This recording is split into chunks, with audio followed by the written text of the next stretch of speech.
Hello, myself Jagdish Manutkar. Welcome on our LLB Kata YouTube channel. Please subscribe it and share to your friends. तो आज हम पढ़ेंगे chat GPT के ऊपर का topic welfare measure under the factories act 1948. Okay, तो welfare measures under the factories act 1948 इसका जो मीनिंग होता है, इसका मीनिंग है कि भाई इसका जो मीनिंग है वो हम यहाँ पे पढ़ेंगे. Welfare factories act 19 welfare measures under the factories act 1948. जैसे आपको मालूम है कोई भी जो प्रिजनर है उसको कहाँ पे डिटेन किया जाता है? पुलिस स्टेशन में किया जाता है कि कोर्ट में किया जाता है? बताओ जल्दी. कोणत्याही आरोपीला डिटेन कुठे केलं जाते? पोलीस स्टेशनला की कोर्टात? सांगा लवकर, फास्ट सांगा स्मिता मॅडम. कोर्टात. बर बर, कोण सांगते आणखी? सांगा पूजा मॅडम. डिटेन म्हणजे त्याला डिटेन केलं जाते, त्याचे सर्व रस्ते बांधले जातात. कुठं? पोलीस स्टेशनला का कोर्टामध्ये? ते दोघांची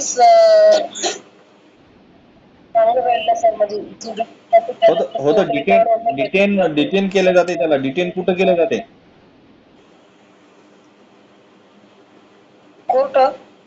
बर, पूजा मॅडम सांगा. संध्या मॅडमने सांगितलं पोलीस स्टेशन, त्यांनी सांगितलं कोर्टात. तुमचं काय आता नवीन? सर मी कोर्टमध्ये म्हटलं. कोर्टमध्ये. बर बर, ठीक आहे. ओके, मी थोडस गलत ऐकलं. हा, पूजा मॅडम सांगा. लक्ष द्या संध्या मॅडम, पोलीस स्टेशन नाही आणि कोर्ट पण नाही, त्याला डिटेन केलं जाते प्रिझन म्हणजे जेलमध्ये. मी कन्फ्युज करायसाठी प्रश्न विचारला.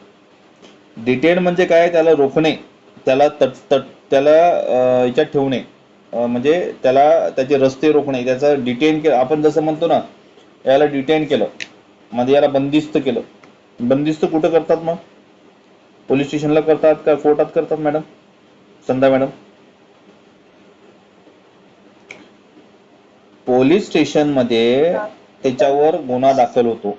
गुन्हा दाखल झाल्यावर त्याचा तपास लावला जातो की बा यानं गुन्हा केला, तर हा गुन्हा सिद्ध करण्यासाठी पोलीस स्टेशनला अधिकार आहेत की भाई इन्वेस्टिगेट करा. इन्वेस्टिगेट करने के बाद फिर क्या जाता है, वो मैटर आ जाता है कोर्ट में. फिर कोर्ट में फिर क्या होता है, उसका जो ऑफेंस है वो अगर उसने किया तो वो ऑफेंस के ऊपर क्या होता है, फिर उसको पनिशमेंट किया जाती है, उसको डिटेन किया जाता है. और पनिशमेंट के लिए डिटेन कहाँ पे किया जाता है? फिर हवालात, जेल में, प्रिजन में. बराबर है. तो मैंने आपको इसलिए सवाल पूछा है ताकि आपका क्लियरिफिकेशन हो. एफआईआर फर्स्ट इन्वेस्टिगेट रिपोर्ट तैयार होता है. एनसी पे जेल नहीं हो सकती है, ओनली एफआईआर पे जेल हो सकती है. ये आपको थोड़ा मालूम होगा. एफआईआर फर्स्ट इन्वेस्टिगेट रिपोर्ट, उसके ऊपर गुना दाखिल होता है. और ये गुना किसके अंडर तैयार होता है? बीएनएसएस के या आईपीसी या बीएसए या सीपीसी? जल्दी बताओ,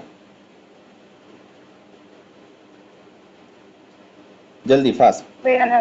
बीएनएसएस, भारतीय नागरिक सुरक्षा संहिता. आयपीसी जे आहे, इंडियन पिनल कोड, त्याचं कन्व्हर्शन झालेलं आहे भारतीय नागरिक सुरक्षा संहिता. तुम्हाला माहित पाहिजे. भारतीय साक्ष अधिनियम, इंडियन एव्हिडन्स ऍक्ट, याचं रूपांतर कशात झालेलं आहे? भारतीय साक्ष अधिनियम, बीएसए. सीपीसीचं सीपीसीचं आहे, सिव्हिल प्रोसिजर कोड. सीआरपीसीचं कशात झालेलं आहे? बीएसए. बरोबर, भारतीय साक्ष अधिनियम.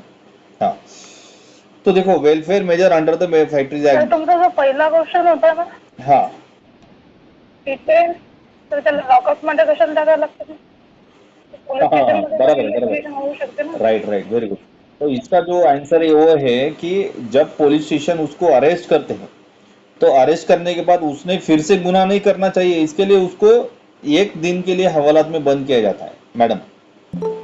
जैसे जैसे उसने मर्डर किया किसी का, तो मर्डर करने के बाद वो खुलेआम नहीं घूम सकता, बराबर है, क्योंकि लोगों के अंदर दहशत तैयार हो जाएगी ना, लोग डरेंगे और लोग बोलेंगे इसने मर्डर किया लेकिन ये बाहर है, तो हम भी मर्डर करते हैं। यानी आरोपी का कॉन्फिडेंस न बढ़े, लोगों के अंदर मिसअंडरस्टैंडिंग न हो, लॉ एंड ऑर्डर इसका लॉ एंड ऑर्डर कायम रहे। लॉ एंड ऑर्डर मतलब क्या होता है? कायदा सुव्यवस्था, कायदा सुव्यवस्था पालन रखने के लिए उसको हवालात में बंद किया जाता है 1 दिन के लिए।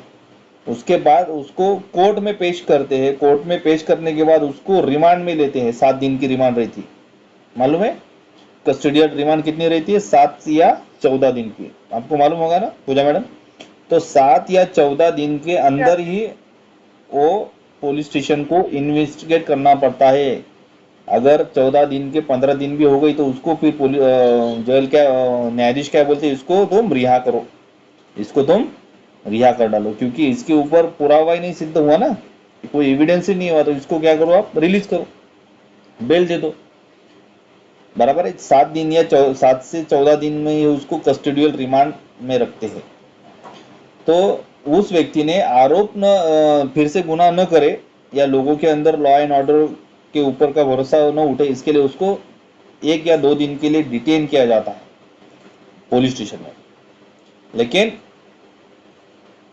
उसको परमानेंटली डिटेन कहाँ पे करेंगे? जेल में। तो पुलिस स्टेशन में उसको डिटेन नहीं, उसको उसको पनिशमेंट नहीं बोल सकते, उसको कुछ टेम्पररी डिटेन किया जाता है। ओके।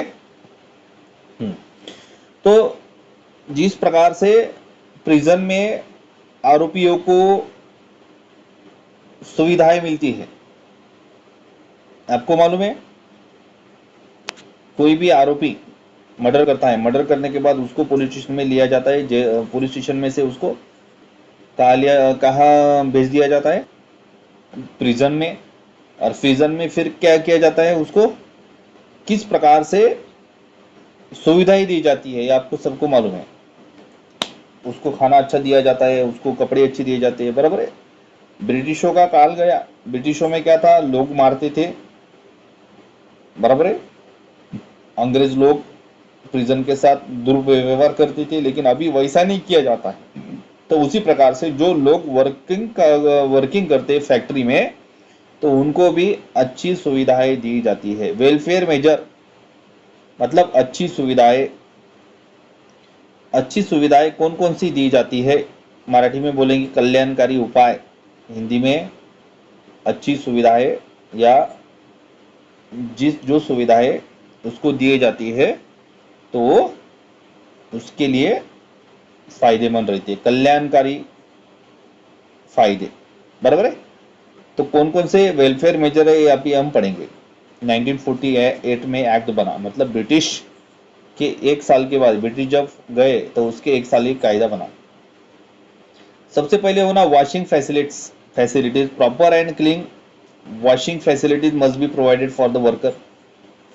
आपको मालूम है वर्कर काम करते हैं, तो वर्कर जब काम करते हैं तो वर्कर काम करने के बाद क्या हो जाते हैं? मैले हो जाते हैं। जैसे आपको मालूम है कोयले की खान रहती, पेट्रोल की खान रहती, वहाँ पे लोग काम करते हैं, काम करने के बाद क्या हो जाती है? वो खराब हो जाते हैं। तो वो ऐसे खराब वर्कर होने के बाद उनको साफ सुथरा होने के लिए जब घर पे जाएंगे तो ये खराब तो कपड़े या खराब शरीर तो नहीं लेके जा सकते ना, इसके लिए उनको धोना पड़ेगा, मुंह धोना पड़ेगा, हाथ पाँव धोने पड़ेंगे, बराबर है, कपड़े धोने पड़ेंगे। इसके लिए वॉशिंग फैसिलिटीज दी जाती है। Proper and clean washing facilities must be provided for the worker. तो जो लोग खान में काम करते हैं, कोयले की खान, पेट्रोल की खान, तो वो कपड़े गंदे हो जाते हैं उनके, तो वो कपड़े धोने के लिए, उनको नहाने के लिए अच्छा साफ सुथरा बाथरूम, टॉयलेट दिया जाता है। जैसे आपको मालूम है वर्कर जो है तो क्या जानवर तो नहीं है ना, आप कैसे भी उनके साथ बिहेव करो, उनको टॉयलेट नहीं दो, उनको बाथरूम न दो, उनको हाथ पाँव धोने के लिए न दो, तो ये तो जानवर हो जाएंगे, जानवर से भी बदतर हाल हो जाएगा। तो ऐसे वर्कर्स को फैक्ट्रीज सुविधाएं देती है जहाँ पे वो खराब होते हैं, बराबर है। अब आप स्कूल में गए, स्कूल में आपको क्या बाथरूम टॉयलेट दिया जाएगा, लेकिन आपको नहाने के लिए तो कोई नहीं देगा ना वहाँ पे फैसिलिटी, क्योंकि आप वहाँ पे पढ़ने के जाते हैं, कपड़े खराब नहीं होते हैं, आपका शरीर खराब नहीं होता है। लेकिन जो फैक्ट्री में काम किए जाते हैं उनको वॉशिंग फैसिलिटी दी जाती है प्रॉपर एंड क्लीन होने के लिए, बराबर है।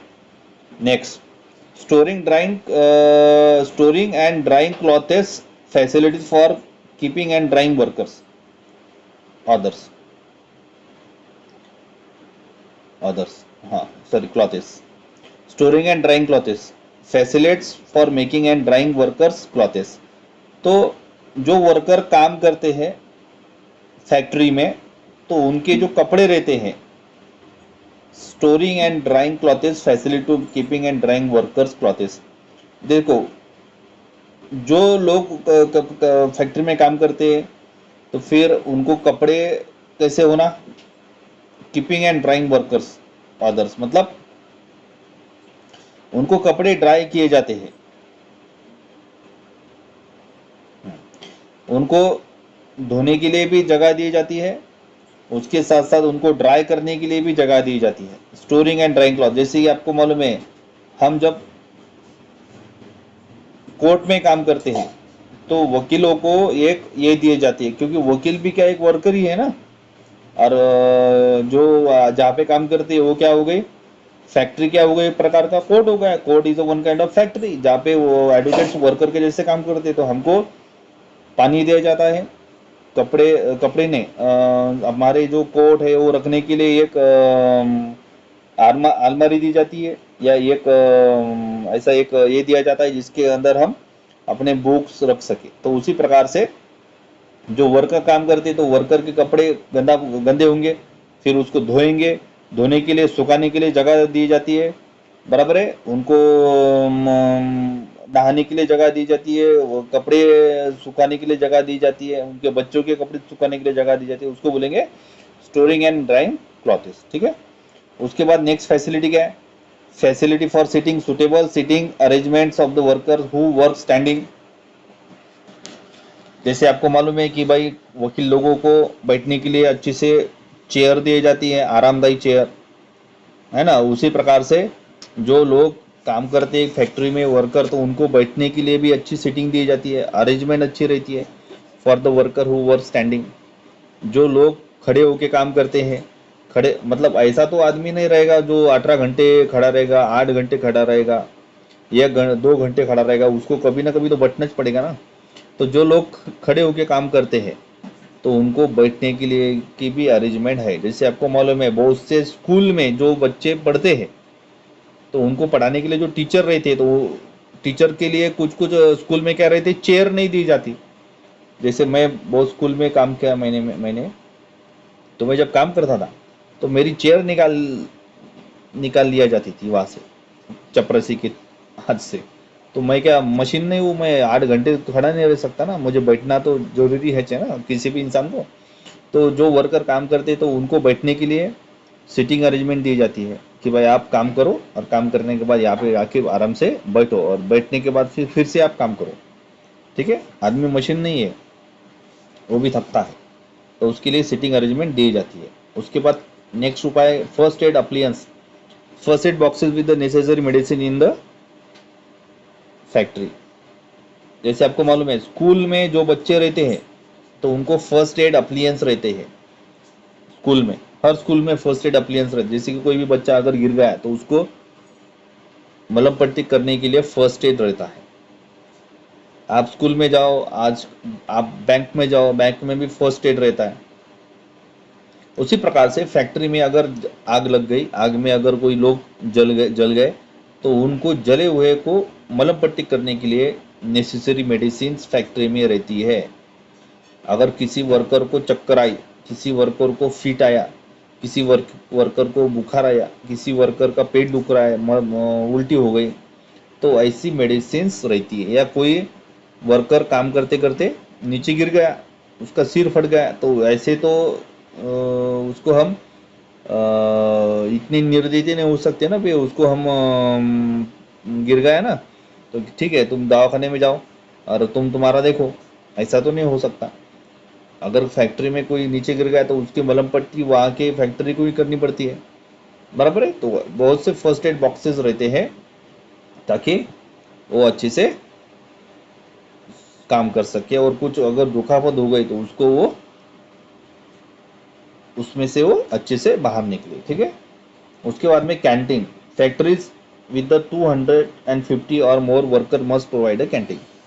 जहाँ पे 200-250 लोग हैं काम करते हैं या 250 के ऊपर काम करते हैं, तो ऐसे जगह पे कैंटीन की सुविधाएं है। जैसे आपको मालूम है 200-250 लोग हैं, उनको खाना लगेगा, उनको चाय लगेगा, चाय की चुस्की तो चाहिए ना। जैसे कि आपको मालूम है जो गाड़ी का ड्राइवर रहता है और रात भर सोता नहीं, क्यों नहीं सोता बताओ, कोई भी बताओ जल्दी फटाफट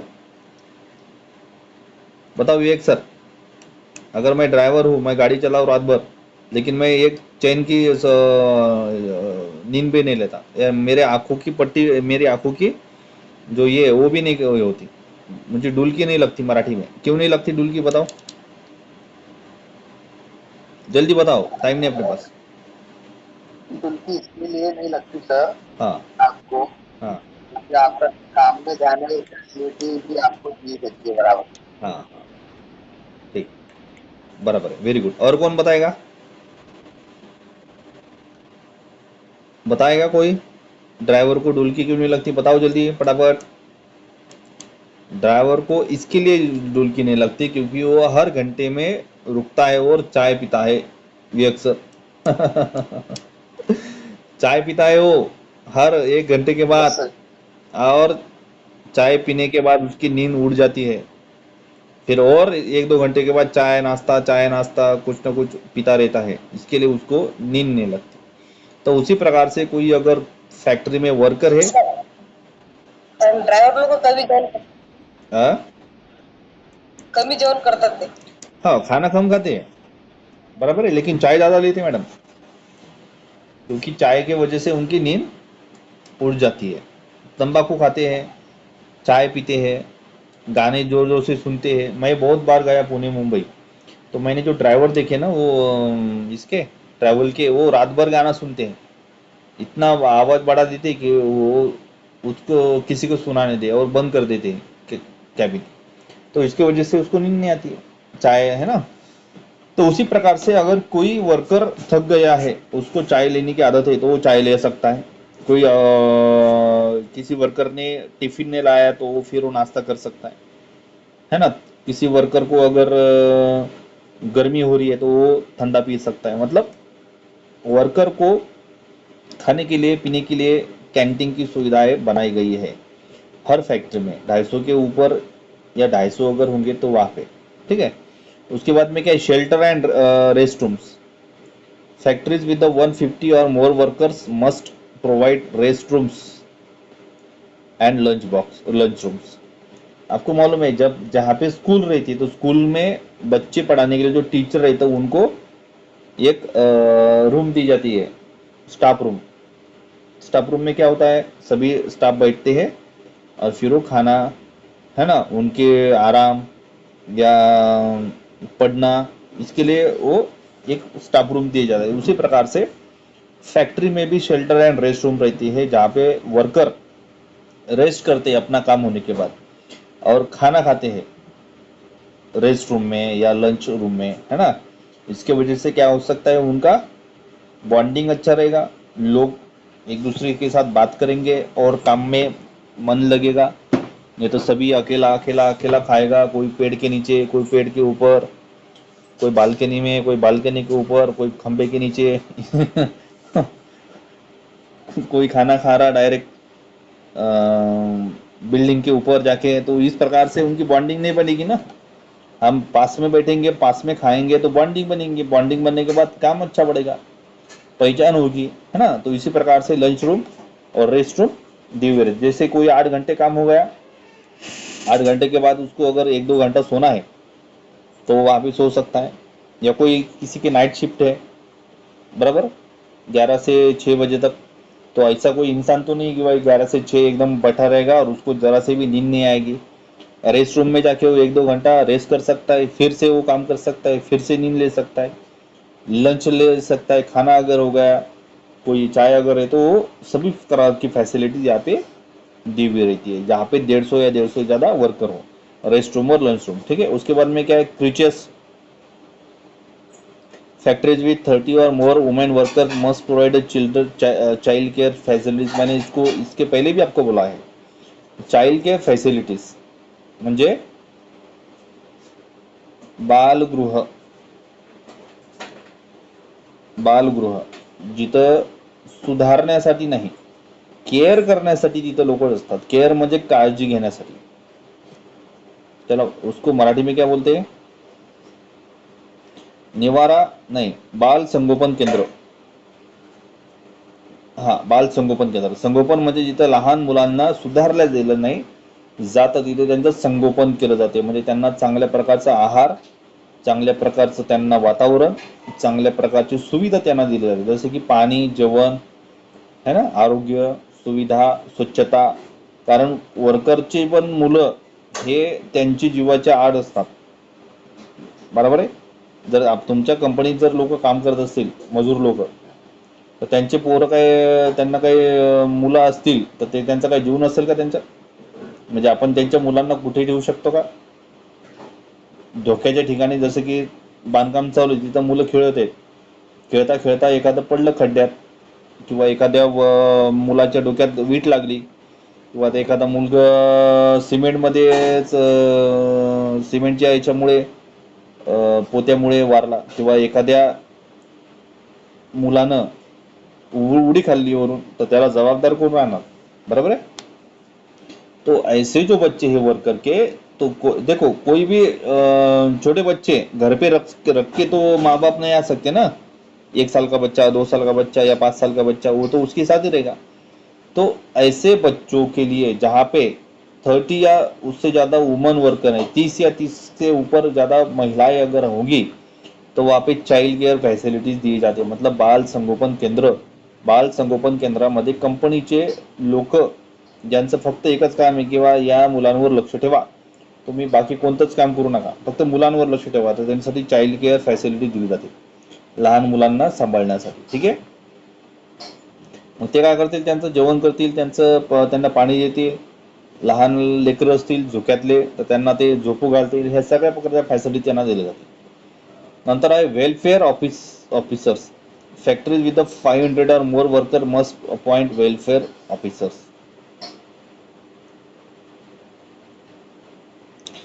वेलफेयर ऑफिसर मतलब जो ऐसे ऑफिसर जो इनका भला सोचे, उसको बोलेंगे कल्याणकारी अधिकारी, मराठी में कल्याणकारी अधिकारी, हितकारी अधिकारी उसको बोलते हैं, हितकारी, जो वर्कर का हित सोचते हैं। फैक्ट्रीज विद 500 और more worker must appoint welfare officers.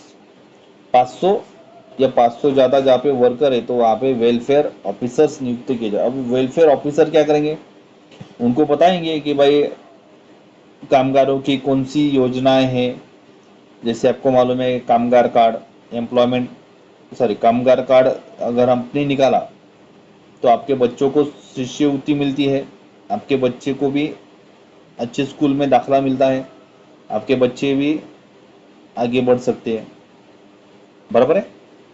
उसके बाद वर्कर को बताया कि इंश्योरेंस निकालो, अगर आप एक्सीडेंट में हाथ पाँव आपका टूट गया या ऊपर से नीचे गिर गए और आपकी अगर दुखद अगर निधन हुआ, तो आपके पश्चात आपके जो कुटुंब है तो इनको इस प्रकार की फैसिलिटीज या इस प्रकार का इंश्योरेंस क्लेम होगा, और आप अगर डेथ हो गए तो 20 लाख का आपके बच्चे को मिलेंगे। तो जैसे आपको मालूम है कि भाई दवाखाने में एडमिट हुआ, तो एडमिट होने के बाद हमको क्या दिखते हैं बताओ, वहाँ पे हमको वहाँ पे दिखते हैं ऐसे जो लोग जो महात्मा फुले जीवनदायी योजना का काम करते हैं, बराबर है। हॉस्पिटल में भर्ती होने के बाद महात्मा फुले जीवनदायी योजना के जहाँ पे लोग बैठे वहाँ पे हम जाते हैं, बोलते हैं कि भाई हमारा पेशेंट एडमिट है, आप योजना में बिठाओ।